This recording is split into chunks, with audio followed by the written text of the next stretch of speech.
Hey, it's Steve. Many months I like to do a 30-day challenge, and my 30-day challenge for this month is to do daily time logging. Actually, I started a few days before the month began, so I've been doing this for about a week. And with daily time logging, I'm basically just writing down hour by hour what I'm doing, how I'm spending my time each day. And it's an awareness raising challenge. So I just want to see where my time is going and if I can notice any room for improvement there. This is a type of challenge I've done many times before, but I've never done it for a full month. So I thought, instead of just doing it for a week or two, if I go for a full 30 days, maybe I learn some deeper insights. But one thing that came up pretty quickly into doing this type of challenge is that I'm tracking a lot of information, a lot of data. I can see how I'm spending my time each day, but I'm also kind of at a loss for what to improve because there's a lot of little things I can look into. And what I really want to know is, what is the big picture improvement I'm trying to make here? So I realized one thing that would help would be to have some kind of evaluation function for knowing when I've had a good day or a not so good day. Because when I look at it at the detail level, hour by hour, it's so easy to just get lost in the details. And you think, okay, well, there were some good things about this day. I got a lot done in the morning. Maybe the afternoon wasn't as productive. Okay, this is how I spent the evening time.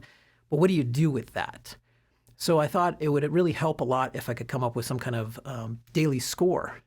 And at first I thought, well, okay, afterwards I could rate each day on a scale of 1 to 10.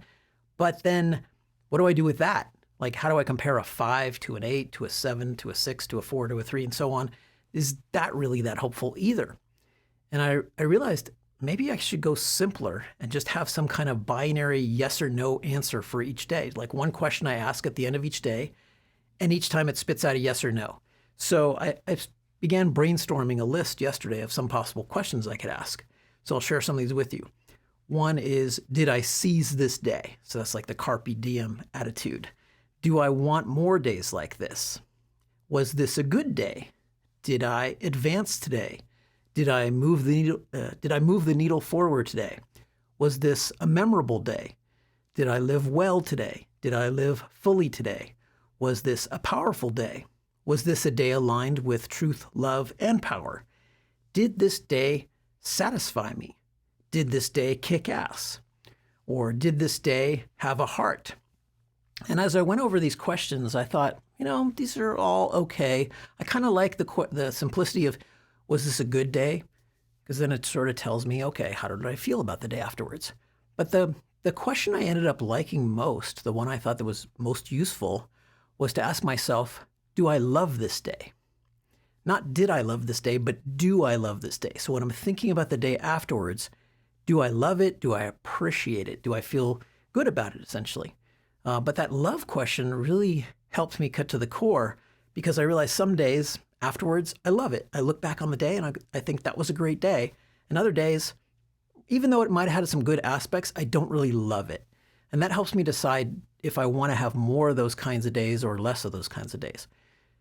That question, which I've just been asking for a short time now, I found actually really useful because it helps me create a contrast between the no days and the yes days. And then I can kind of look over those days and think, what did I really get right about the yes days? What did I get wrong about the no days where I can't say I love the day as it's coming to an end? So that simple evaluation function I just found really helpful and insightful. And I'm going to combine that with continuing to go forward with this time logging challenge. So then what it helps me do is it helps me see what's the pattern. Why are some days ones that I love looking back on it afterwards and other days are not? And it may not be, the totality of how I spend my time that day. It may have to do with some smaller factors. But if I optimize for that, then I optimize for having more days that I love. And that, I think, is a good way of building up more of a life that I love.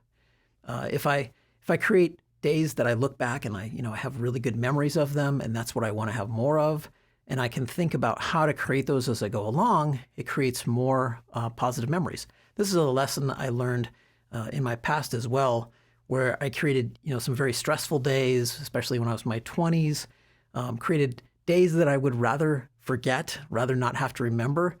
And then, especially when I was in my 30s and 40s, I learned to do more of the opposite and create days that were memorable and positive and that I look back on and they put a smile on my face when I think about them. So I thought, going forward in life, I want to create more of those days that I love. And that can incorporate all kinds of things. It's a very flexible model because there's not just one kind of day I love. Maybe it's a fabulous travel adventure day that I can say afterwards, I love this day. This was an awesome day. Or it could be a highly productive day or a very creative day or a really connected day where I'm focused on my social life and relationships. It could be a very introspective day. So it helps me get a broader sense of how to create more of these types of days I love and how to recognize them. And so I think as I go forward with this, and I might do this challenge for a lot longer than 30 days as it keeps creating insights, then the benefit is I get a better sense of what kind of days I love and what kind of days I don't. And hopefully I can better engineer or just deliberately create more of the types of days I love going forward. So I wanted to share this with you because it's actually a very simple technique. You don't even necessarily have to do the time logging, but what I would suggest is come up with your own evaluation function, your own question that spits out a simple yes or no answer, not even a 1 to 10 rating, but just a yes or no.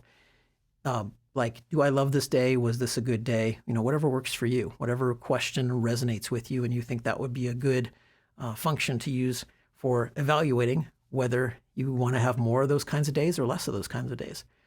And then just ask this of yourself at the end of each day and write it down and track it.